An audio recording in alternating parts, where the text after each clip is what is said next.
I would call Schultz, they'd send a tractor trailer down, they'd load them all up and they'd haul them back. They didn't have a label on them. Okay, so how do they identify what was in them? How did they even know? Well, they're not worried about it because when they produce these things, the inside, if you can feel them, is a really slick liner. It's incorporated into the plastic. It's made not to leak or absorb anything. So when they get them back to their company, all they did was a triple wash, a simple triple. They use Clorox and water, and they run through, do a triple wash, let them dry.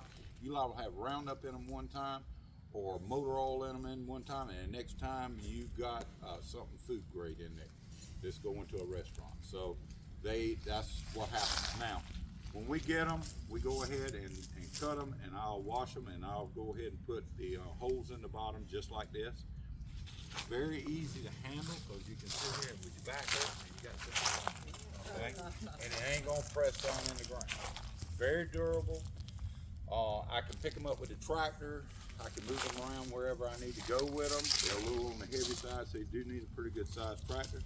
But when I set them up for us to grow, and you can look on the inside, I pick up every bit of junk that's everywhere out here. All the leaves, I don't care. Logs, sticks, it don't make no difference. As long as it's degradable and it goes in the bottom. I put a layer of cardboard. I take the tape and the staples out, and I layer the cardboard.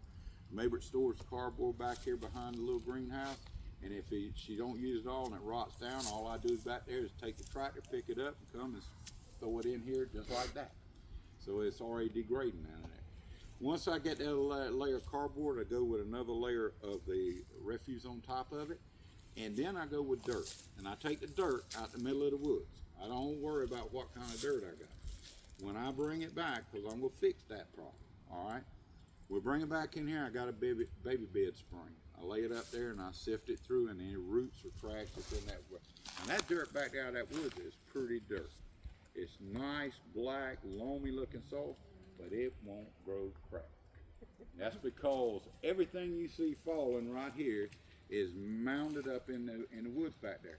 And now, with the way of our tree huggers that are out there nowadays, they stop you from being able to burn the woods, okay? Unless you got special permits, the right kind of weather. Back in the day, that's how we kept invasive species down. The honeybee requires it because you got to have burned out trees in the woods. So guess what? They're screaming now that they don't have honeybees because that's because they done away with the hive. If you didn't have a house to live in out there, what would happen? You'd go away too, all right? So everything that's out there, so when you got all this matter packing on the ground, the only thing can grow there is what's produced it. Kind of like the black walnut tree, okay? The black walnut tree is one of those things that when you walking around here, you won't see one, except if there was an old homestead